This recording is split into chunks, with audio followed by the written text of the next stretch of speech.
So, journaling is something that you probably already know is good for you and good for you to do. But you might not know that there are so many ways. And maybe if you're having some resistance to it, learning about all the different ways that you can journal, where you'll be like, oh, I can do that. That sounds fun. That sounds like it would be supportive for me. So, in this podcast episode, we're going to be talking about all the different types of ways that you can begin a journaling practice and how to find the right journaling style for you.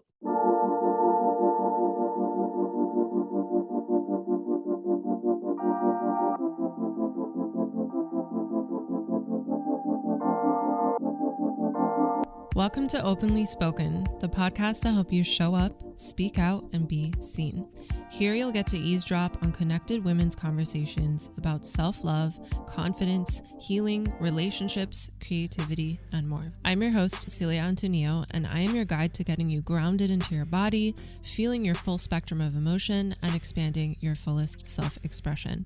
I also pop in here from time to time with solo episodes where I give you tips, tricks, and resources like meditations, visualizations, and all the things to get you grounded, to get you to feel, to get you to alchemize, and to get you to expand and express yourself fully. I'm so grateful that you're here, and I invite you to now put your hands on your heart, take a deep breath, set a tone for how you want to be as you show up for this podcast.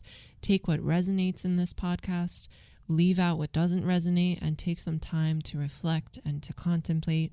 And if there's anything in the podcast you want to chat about, you can always reach out to me on Instagram at selfexpressbabe. Thank you so much for being here. Now let's get started.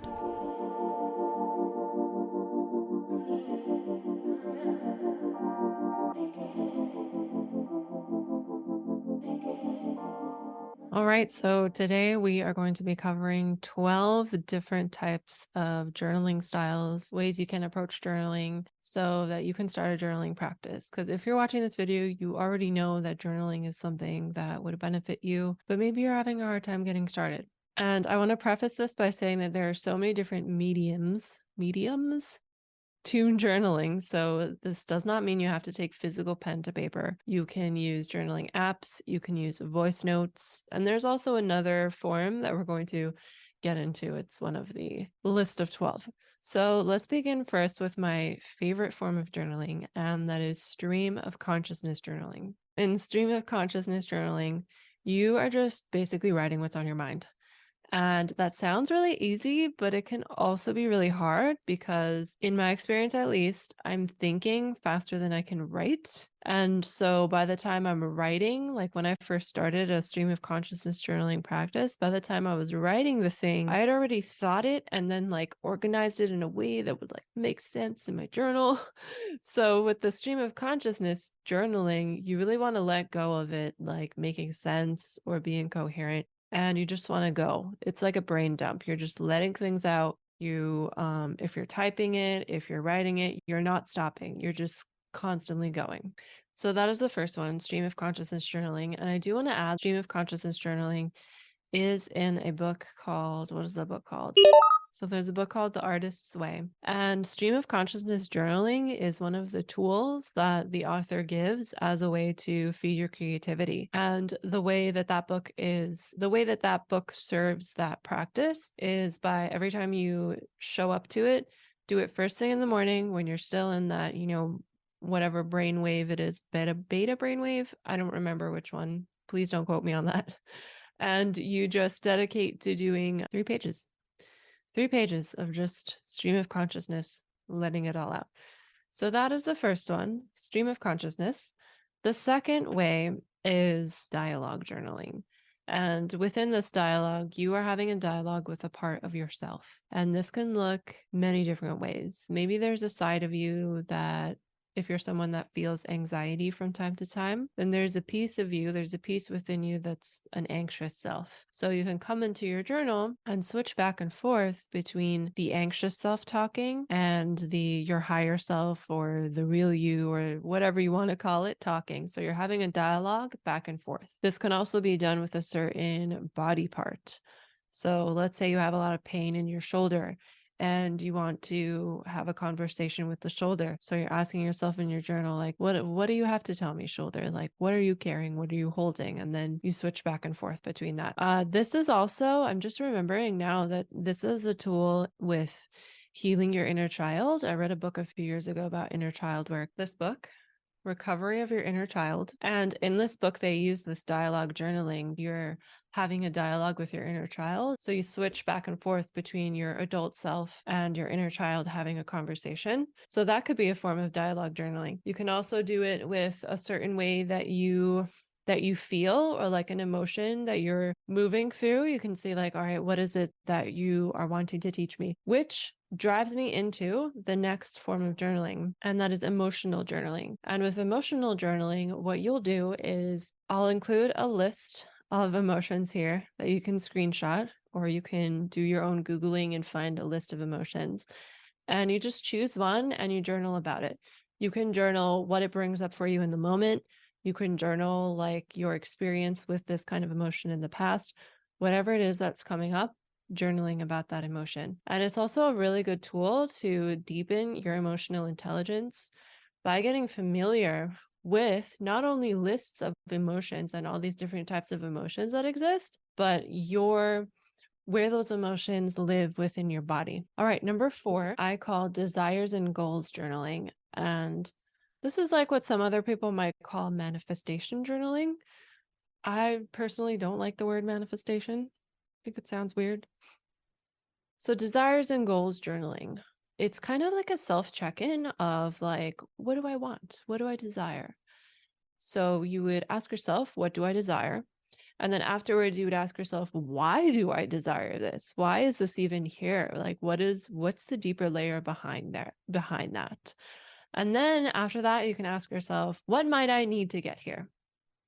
And I use the word might because sometimes we think we need certain things. We kind of can go from our goals to then what we need to do when we don't really have all the answers in the moment of like what it is that actually is possible for us. That like really leaves open a space to surrender, to allow yourself to co-create with everything else that's happening around you, with all the other people, the universe, whatever you want to call it. There's always outside forces having a say in your life. You're not living in a vacuum. Another cool thing about desires and goals journaling, after you get clear on what it is that you desire, you can then play into like who am I with this already done?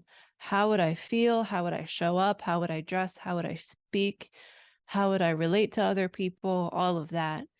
And then you can ask yourself, why not show up as this person now? What's one small little step I can do today to be that person? I also like to ask myself if there was some sort of outside magical force, like some sort of help from the universe or from source or something like that to help me with this desire or with this goal, what would I ask for? I think that beautifully ties into the 5th form of journaling that I have for you today, which is self-coaching journaling. In self-coaching journaling, if there's something that you're moving through that feels like a lot, or that feels hard, or you feel maybe like stuck or something like that, write all those grievances in a journal. Maybe you read it back, or maybe it just comes naturally, where you can kind of put yourself in the shoes of a coach or of someone that supports you and loves you, that wants to help you see a different perspective or get through this or find new ideas. From there, after you've written everything out, asking yourself an open-ended question. For example, if you're feeling anxiety and you're just writing out about your anxiety, and maybe a source of your anxiety is that you're about to move. I'm just pulling from personal experience. Write everything out.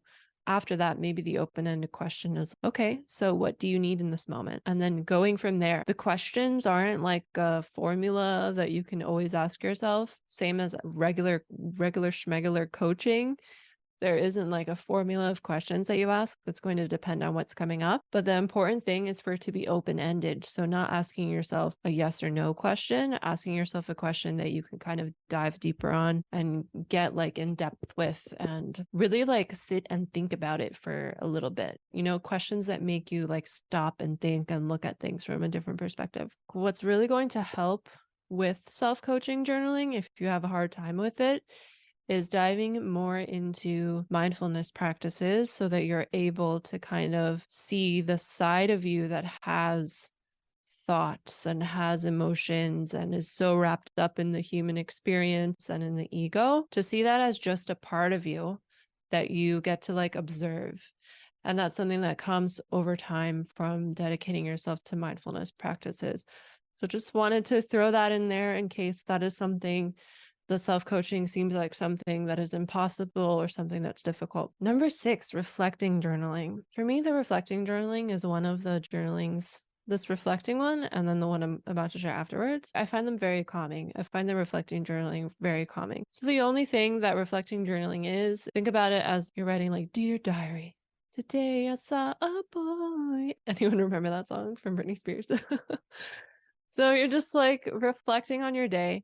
I like to do the reflective journaling on Fridays to reflect on my week, because for me, as someone who is a business owner and who's doing like a bunch of things all the time, I tend to get caught up in what is next. So I've made it like a nice little ritual on Fridays to sit and reflect and to celebrate the week and to look back on the week and really just take a moment to really land myself in that Friday and in a new week wrapping up. And I find that it really sets me in a great mood for the weekend. One of my favorite parts about reflective journaling is you can also use it on days where like you did something really, really fun that day, or maybe even if you're someone that travels and you want to keep those memories, because a photo is so limited, in my opinion, compared to a journal. And when you can combine those two together, it's amazing. If you take a trip to India and you take a picture in front of the temple and like that's your only memory, but if you also had a journal with you or a journaling app or voice notes or whatever your medium of journaling is, if you also have your reflections from the day, when you go back and read those or listen to those, it's going to be such a great experience. Like whenever I read back on my reflections, I'm like, oh, I didn't remember that. I didn't remember that we did that day. As the days go by, it's hard to remember like what you wore last week. But if you're writing about it in a journal, I feel like all the memories, they have more space to really be appreciated.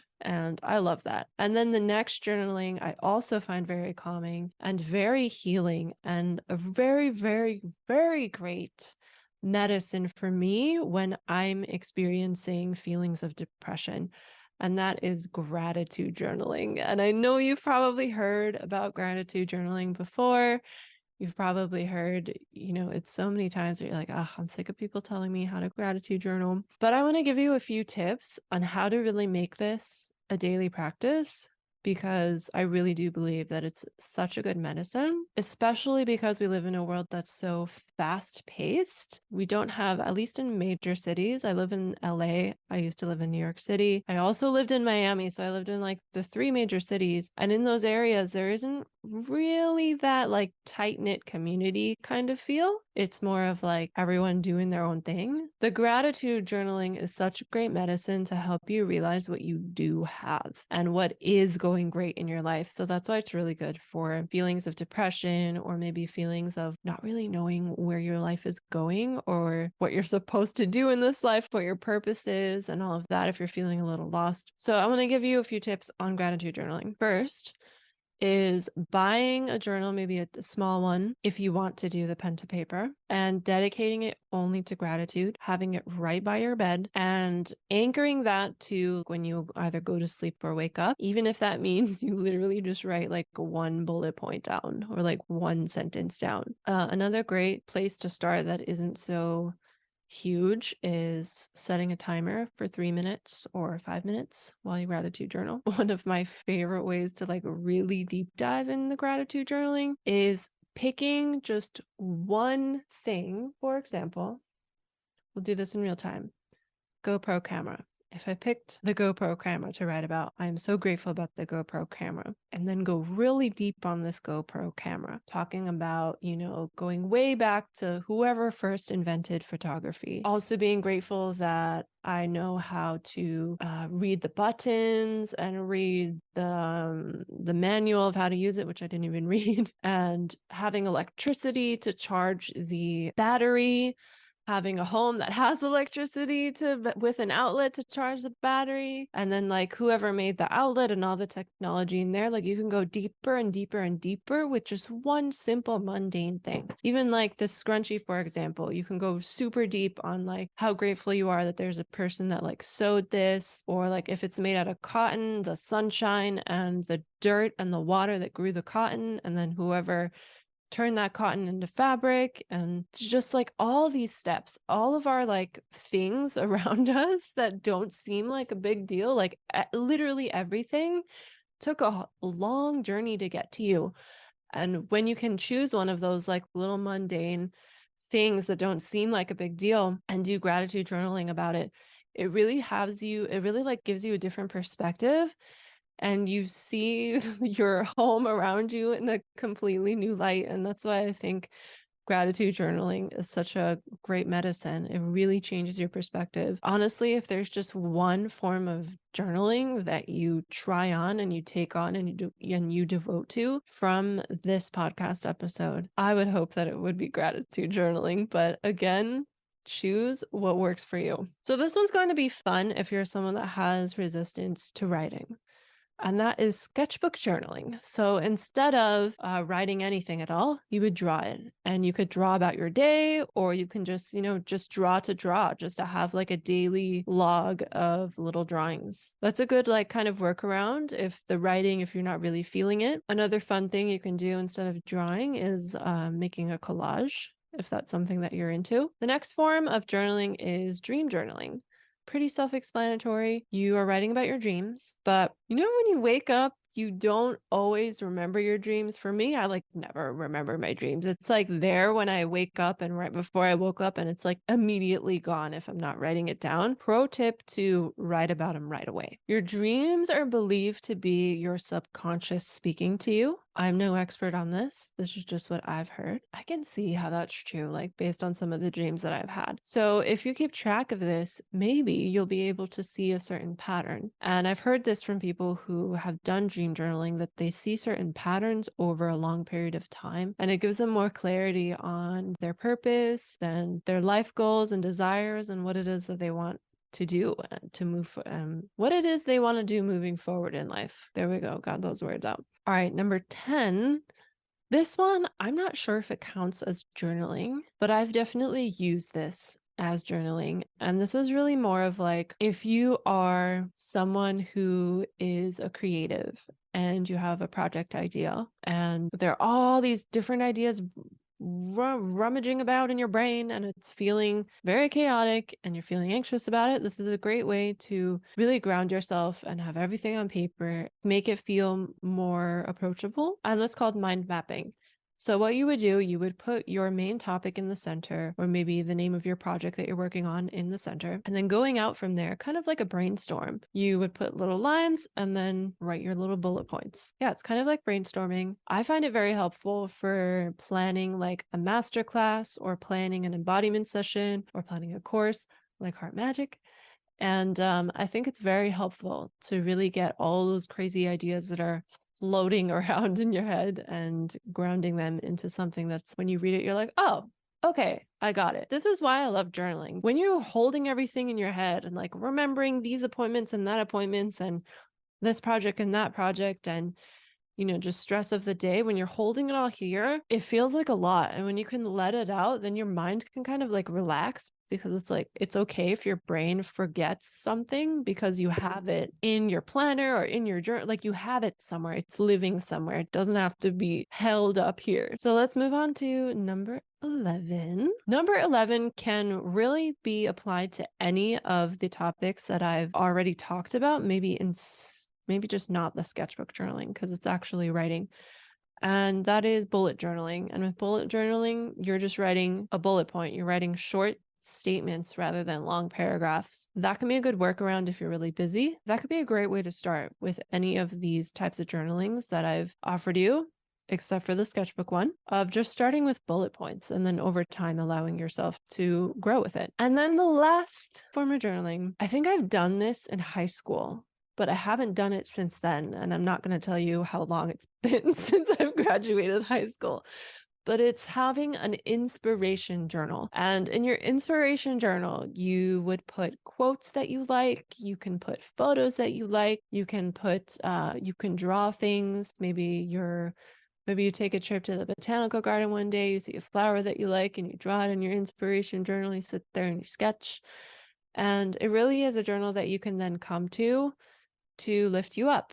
And I think another journal you can come to lift you up, to go back to the gratitude practice, is the gratitude journal, especially if you do a physical journal and you dedicate it just to that. It then becomes like, once it's full, it's then a book on your shelf that you can pick up anytime you're feeling down or low, and you can flip through it and feel instantly better. And I think that's awesome. That concludes our 12 styles of journaling. I hope that this episode was helpful for you. If you enjoyed this, I would love to see you post a screenshot to your Instagram stories and tag me at self-expressed-babe. Also, be sure to rate and review the podcast if you enjoyed this, and maybe you even share it with a friend. Thank you so much for tuning in, and I will see you in the next episode.